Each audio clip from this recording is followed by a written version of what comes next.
ठीक है, तो चलिए इसे समझते हैं।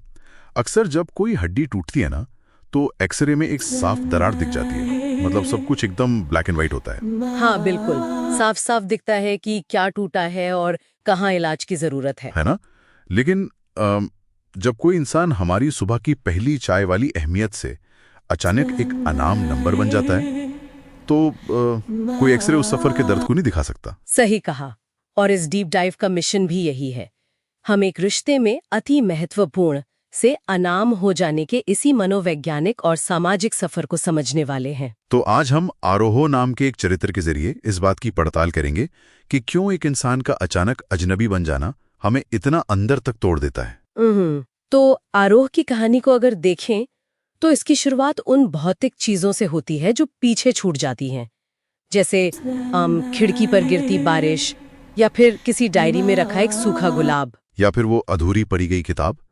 मतलब साहित्य भी तो इन प्रतीकों को सिर्फ सजावट नहीं मानता है। एकदम नहीं, क्योंकि हमारी भावनाएं उस सूखे गुलाब को एक गहरा अर्थ दे देती हैं।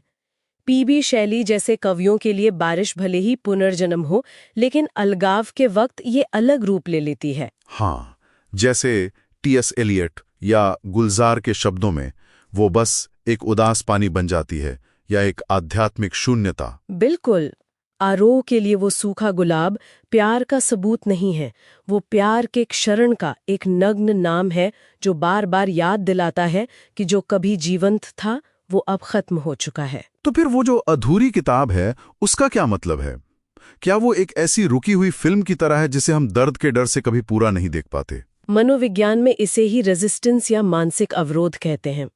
किताब खत्म करने का मतलब होगा ये स्वीकार करना कि कहानी खत्म हो गई है, और हम दर्द से बचने के लिए इंसान पन्ने पलटना ही बंद कर देता है। एक मिनट, अगर उस अधूरी किताब या सूखे गुलाब को देखने से इतना दर्द होता है, तो हम उन्हें फेंक क्यों नहीं देते? यहीं पर हमारे दिमाग का न्यूरोसाइंस बहुत बड़ा खेल खेलता है।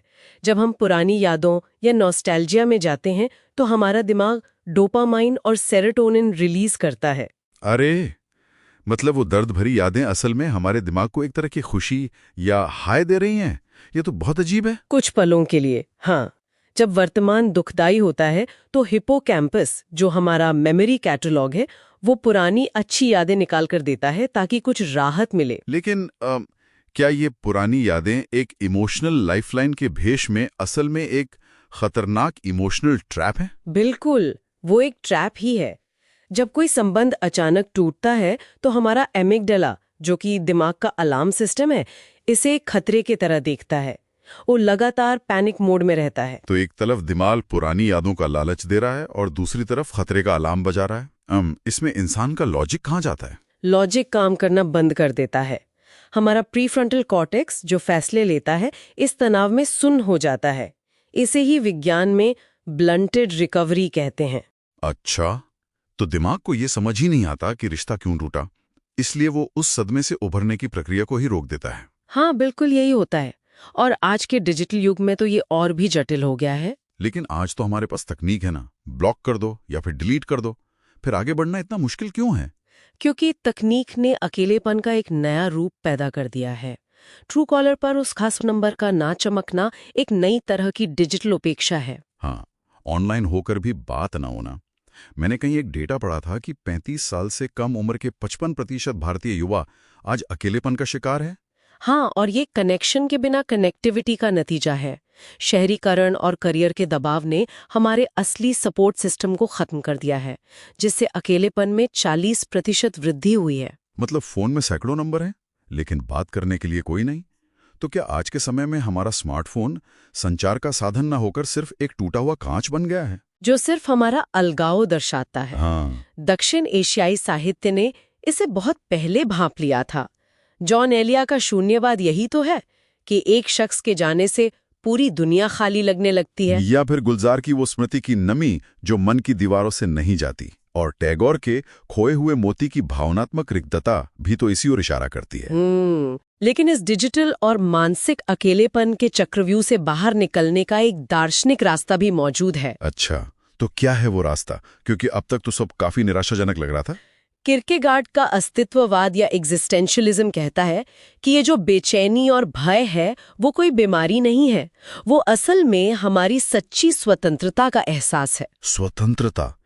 एक मिनट, दर्द में स्वतंत्रता कैसे हो सकती है? क्योंकि जब अतीत का ढांचा गिर जाता है तब अपनी नई कहानी चुनने की पूरी आजादी होती है। आरोह का अंत में खुद को संभालना कोई हार नहीं है। यानी यादों के लिफाफे को बंद कर देना असल में परिपक्वता और वर्तमान की स्वीकृति है। बिल्कुल, ये इस बात की स्वीकृति है कि वो इंसान अब अतीत बन चुका है। भौतिक प्रतीक और डिजिटल अकेलापन हमें पीछे खींचते हैं, पर स्वीकृति आगे ले जाती है।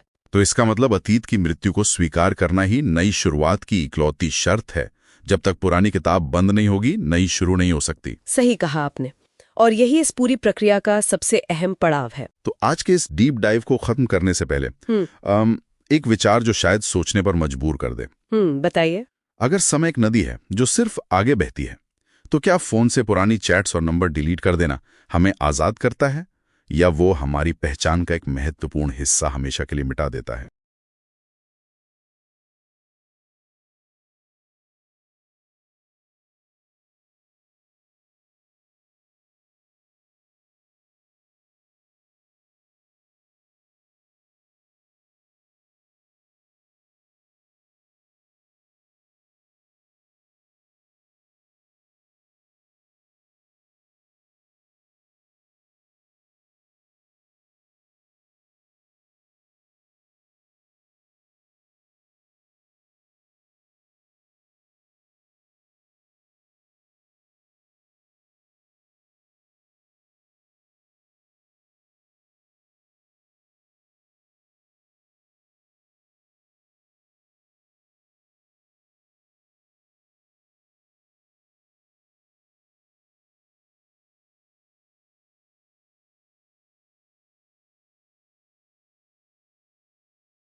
Stand by my